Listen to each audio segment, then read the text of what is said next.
So, a couple of considerations and things that we as OTs, PTs, and health practitioners in general can help determine, help problem solve through.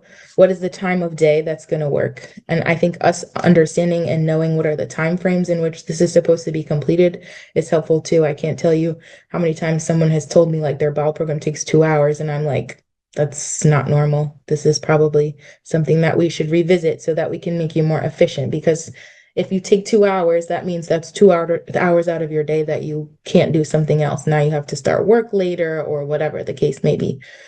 So helping them establish a routine and a time of day that works the best for them. Maybe it's better for them to do it at night so they can just get right in the shower afterwards. Maybe it's better to do it before work because they feel more less self-conscious that they might have a bowel accident at work that day. And so establishing that routine with that person and keeping them accountable to sticking to it.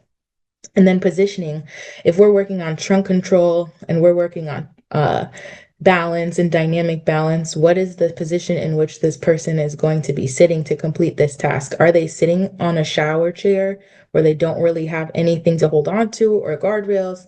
Toilets are pretty dynamic and they don't really have that much support for this person too.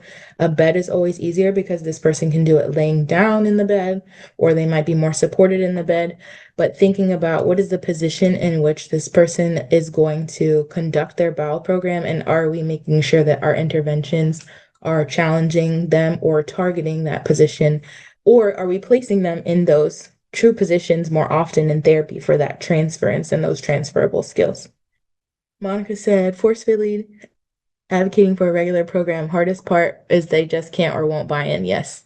I currently treat a 21-year-old incomplete C5 who refuses a cath program and wears the brief, oh my goodness, and whose diet is so not helpful. Do you recommend colostomy suprapubic for cases such as this? Oh, that's a hard one, Monica. Well, first I would ask, how long ago was this injury? He's coming up on his 1 year. Sometimes I've had doctors who don't want to do the suprapubic yet because it's like too early, even though it's reversible, and so is the ostomy. But sometimes I've encountered some urologists and other specialists who don't want to do the invasive procedure just yet. That's a tricky one, though. Does he understand? I mean, 21-year-old, their frontal lobe is not developed all the way, so that's really the hard part too sometimes. Yeah, he's Like, just not very mature in a lot of ways, but I just am so concerned about his skin and his bones, and he's just I yes. just I'm ready to like give up because he just doesn't want to do anything I tell him. Do you guys have a peer mentor or peer mentor network? We do have a spinal cord support group, but it's not very large or very regular, so not that helpful.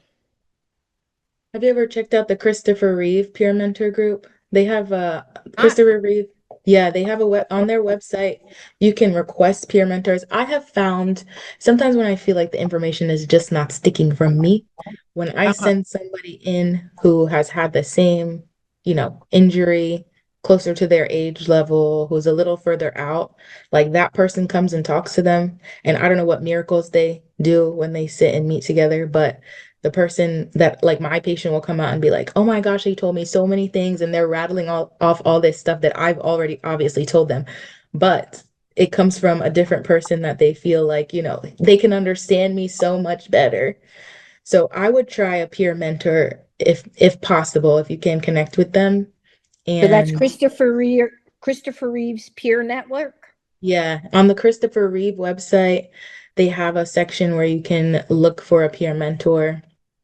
And I feel Okay. like the peer mentors in SCI really help so much with my younger adolescent males because you just can't get through to them no matter what you say. No, Sometimes it's just not it's going to like get through to them. it's just doesn't register. Yeah, And absolutely. It's not he just you. drinks he drinks like those sugary, what do you call it? Those Like Mountain energy Dew and drinks like just crazy and stuff.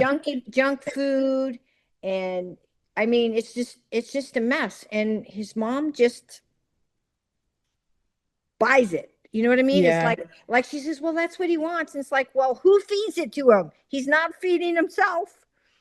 Yeah, yeah, yeah, definitely. Geraldine said I had a similar case, 18-year-old. He told me that bowel and bladder was supposed to be done by nurses and doesn't want to use therapy time for that. Yeah. Definitely difficult. If we have nurses that are helpful in the inpatient rehab setting, maybe you can have them kind of start off the conversation or like pioneer the bowel and bladder if they want to save the therapy time for other things. I can respect that since we don't have that much time in inpatient rehab, but it has to get done somehow in some way.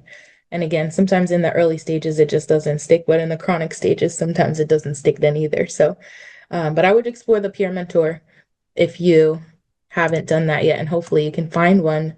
And I think there are some virtual options too, so maybe that will be something that he's willing to engage with. Okay, thank you. Yeah, of course. Okay, so here are some ideas for adaptive equipment that are out there if you haven't already seen them. Okay, on the left-hand side, this is a Peristeen. It is for bowel program. This might actually be something that you could try for your guy, Monica, because it's non-invasive, but it uses water to flush out the colon and the bowels. Mm-hmm. Um, and I can send you the link for it too, because it's not on this page, sorry. But that might be something that you can try. So that's that right here. Does this laser show up? It does, right? Okay, good. So that's this Peristeen, Peristeen. It's a kit that's used as like an anal like irrigator system. So that's Does for it bowel. attach to your shower or? I think they attach it to, yeah, to a lot of different mechanisms you can use because it's portable. Okay, thank you. And then there is this right here is a digital stimulation adaptive tool for someone who's a quadriplegic, who is not able to use their finger for digital stimulation. So this is like a U cuff right here. And then they have the extended long handle, and this is for digital stimulation. This works the same way, but it's for suppository insertion. And they have that little U cuff piece right here for someone who doesn't have the hand function. Maybe they have a cervical level SCI, or if they are T1, sometimes they don't have enough finger dexterity for that. So those can be helpful tools. And a suction mirror is always a helpful tool in the shower if that person chooses to do their bowel program in the shower. Imagine having to look to see where you're going for your digital stimulation, but you don't have the trunk control to support that. You might be falling out of your shower chair potentially. So we don't want to cause any of those types of hazards. So if you can get a suction mirror to place in the angle where they can just look into the mirror and use that as their guide for the digital stimulation, that really helps. They have to manage too many things when they have the trunk control issues. And then this is your typical padded drop arm commode that we use in the shower or over the toilet. The padded part is really especially great for the skin issues that we encounter and are afraid of in this population.